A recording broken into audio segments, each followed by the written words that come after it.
Okay, this is one of my favorite parts of this course because this is usually the aspect of our transformation. This is the aspect of us achieving goals or working towards something or making change in our life, actually thriving with our health and our happiness that is totally missed or neglected or just ignored, right? Because we haven't really connected to how powerful and how important it truly is.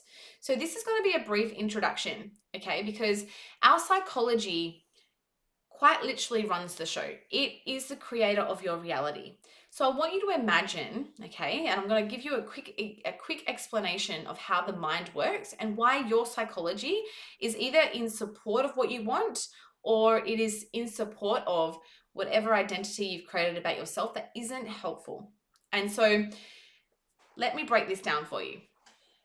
Now, what creates our reality? What creates the way that we interact with people and things and stuff? What is responsible for the way that we react and respond to life? When we looked deeper into our psychology and who it is that we believe that we are, every single person has a sense of self. Okay. Now, this sense of self, you can call it your identity. This is something that is created at such a young age. So, from the moment that we're in the womb to when we're 10 years old, our consciousness is being created. And this is where we are starting to learn and understand who we are and how we fit into the world. Now, at this stage of our life, the first 10 years, this is where we are really still attached to our caregivers. Okay, so we haven't really formed a really strong and solid sense of self. Only when we get to around 3 to 5 years old do we start to really feel like a sense of self. Before that, we are like an extension of our caregiver. So we can't really see life, right, with just ourselves. It is I am one with my parent. I am one with my mom. I am one with my dad and my family dynamic. And the reason for that is for survival. The reason for that is because we need to learn, we're learning and being modeled to by our parents and our caregivers about how to interact in life, in our environment, okay? And during these first 10 years, we are developing belief structures, we are developing values, we are being conditioned with morals, and we are being conditioned with different ways of really looking and reacting and responding to life. Okay. Now, this is where we are being conditioned and programmed with software. So, if you were to think about your child self is like a new computer. You've just bought a computer, you charge it up, you plug it in, or you charge it up and you turn it on, and you will notice that there are things automatically running in the background that allow you to head to this homepage. And the homepage has a couple of icons on it, and you can access the internet and all these sorts of things. Now, just imagine that your laptop is your inner child. This is your younger self. Now, in order for this person to go and live life and start to grow into a teenager, into an adolescent, into an adult, there is going to be some pre-programmed software that is going to be your foundation of truly knowing how to interact with the world, our morals, our sense of, value, certain principles that we live via.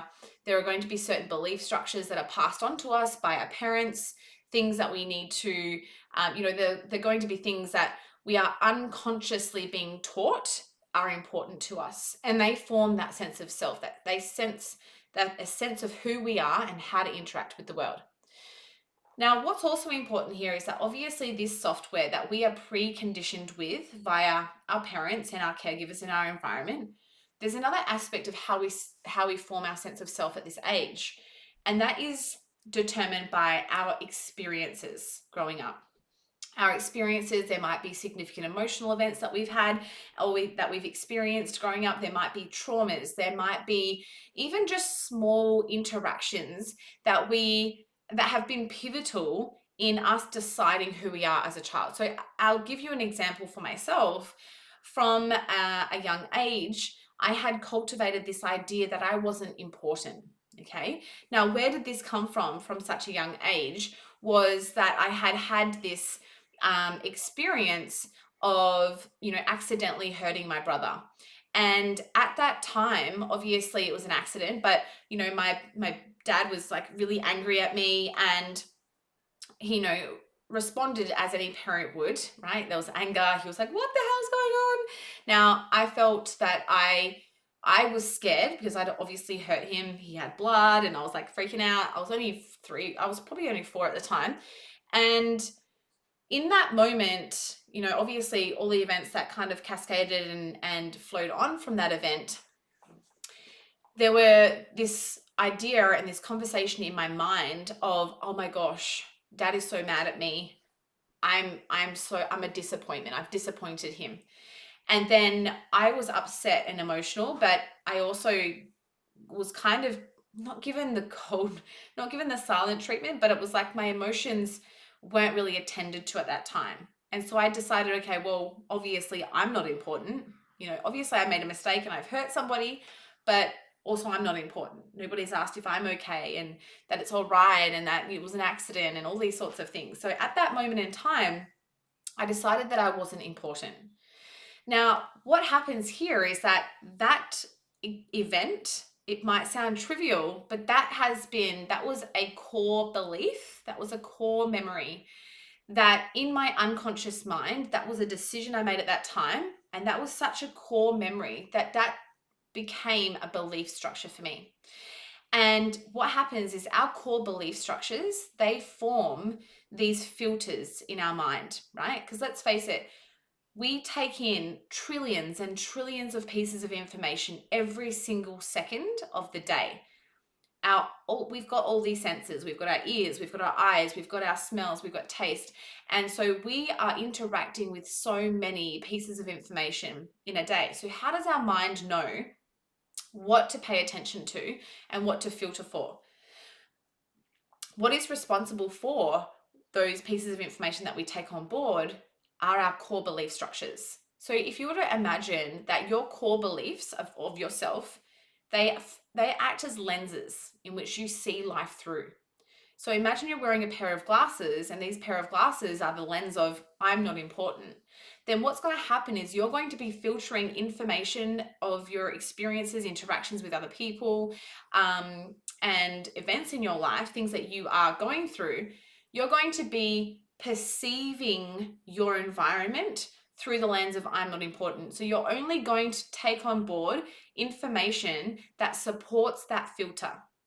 And so, I was hyper vigilant to body language, for example. I was hyper vigilant to, people talking behind my back, or not telling me things. I was hyper vigilant to, what other people knew and I didn't. I was hyper vigilant to being included or being excluded, right? These were all things that I was always paying attention to and looking for, because it was validating my core belief. I'm not important.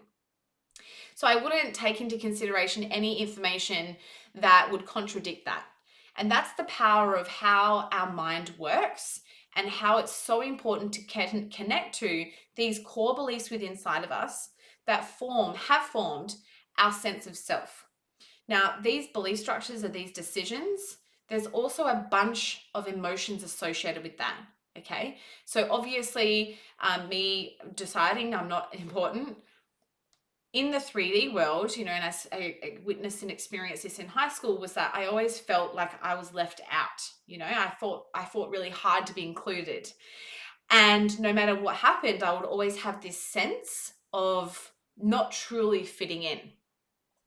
And so with that came emotions of sadness, emotions of, anger or hurt, where, these were the common emotions that I would experience, because I would constantly be looking for evidence to prove how I wasn't important, how I didn't fit in. So this is what then determines how we interact with people and how we react to experiences and our environment. And so why this is important for me to share with you is that In life, when we are working towards something or we are experiencing something that is painful, hurtful, uncomfortable, when we are experiencing dis-ease or discomfort in our body or in our mind or in our relationships, it's really important to bring ourselves back inwards and connect to what is my core belief structures of self? What is my self and my identity, my self-worth, my belief of me? What is that made up of? Because ultimately, if we keep focusing on what's happening outside of us in our environment, then what's happening there, we're going to continue to be at the effect of that. When that environment is predetermined by how we are showing up in the environment, okay? How we're interacting with it, what we're filtering for, what we're looking for. So, as an introduction to this module, how we start to really recognize whether or not our psychology or our mind is supportive of what we want and how we want to feel and what we want to experience is we need to start being introspective. We need to start to look inwards and bring ourselves to being at cause for our life. Okay. Now, below, I'm going to share with you some different concepts of being at cause. Because ultimately, if we are always living at the effect of other people, our experiences, our work, our husbands or partners, our kids, if we're at the effect of traffic and this is dictating how we feel, then we don't have the power. We are disempowered to actually make change, okay? Because we're placing that power onto other people's stuff and things. So what we can bring ourselves back to is at cause, that we are responsible for how we feel about certain situations, how we respond and react to certain situations, and ultimately what we believe and what we think. And when we connect to being at cause and we understand that our psychology determines how we respond and react to our environment and to other people, then that encourages us to look within and go, hold on a second, how is it possible that I feel this way? Or how is it possible that I'm reacting like this? Or how is it possible that blah, blah, blah, this is happening? How have I created this for myself? These are really empowering questions because they help us to go inwards and truly learn more about ourselves, our core belief structures, our sense of identity, and whether or not it's supportive of what we want or unsupportive and holding us back. A key example of this is in relationships. And if we have these negative concepts of ourselves, if we have these core belief structures that aren't supportive of our self-worth, of our self-esteem, if we lack that self-belief, then what's going to happen here is we are going to therefore project that energy and we are going to attract relationships that are going to validate that lack of self-worth. I know it sounds crazy, but this is exactly how your mind works. This is how the law of attraction works, okay? Ultimately, we are all energy. We are either vibrating positive identities or we are vibrating negative, low vibrational energies and identities. And so if we have a lack of self-worth, we are more likely, 90% likely, to attract people and relationships, circumstances, and experiences that actually validate that lack of self-worth. So we might attract a relationship that, doesn't treat us very well or talks down to us or is manipulative in some way or doesn't actually serve us in the way in which we want. And so this is where we need to bring ourselves back to being at cause, because if we have a lack of self-worth, we are only going to be attracting experiences that are going to validate that. So where does the change need to happen? Again, we want to bring ourselves back to being at cause. It's not the other person's problem or fault that they are the way they are. You attracted that because it was an unconscious match for your belief structures, your filters, the way that you are living through your own sense of self. And so where the magic happens is pulling ourselves inwards and going, hold on a second, my self-worth is the issue. If I sat back and I worked on my identities and my core beliefs and I did some healing and removed these self-concepts and structures that I have of myself and saw myself and believed about myself differently, then what I'm going to do is I'm going to start attracting people that are going to be a match for that instead. Okay, so that's just an example of how our psychology is basically a magnet for whatever energy experiences and relationships uh, that we're going to be experiencing. Okay, so our psychology is only going to attract whatever is a match for it. Okay, so I always say this: we are only ever attracting what we are an unconscious match for. Okay, you might consciously and logically say to yourself, I am worthy of love. But if deep down your thoughts are full of self-deprecating thoughts and self-loathing, if you're constantly putting yourself down, if you're constantly people-pleasing, if you're constantly doubting yourself, questioning your abilities, if you are constantly telling yourself that you're wrong, then this is kind of like red flags. These are red flags for limiting and unsupportive identities. That when you shift and you heal through those, you will therefore attract completely different life experiences, different opportunities, different relationships and interactions. So, this is just an introduction to how powerful your mind is and what we're filtering for. So, you can have a look at the resources below that are going to help you to truly understand, one, how the mind works, but also two, how we can step into being at cause. Because if you've been working on a particular aspect of your health, whether it's mental, physical, emotional, and you haven't achieved that yet, more than likely your unconscious constructs, your core beliefs, are not a match for that success. They're not a match for that outcome. Okay.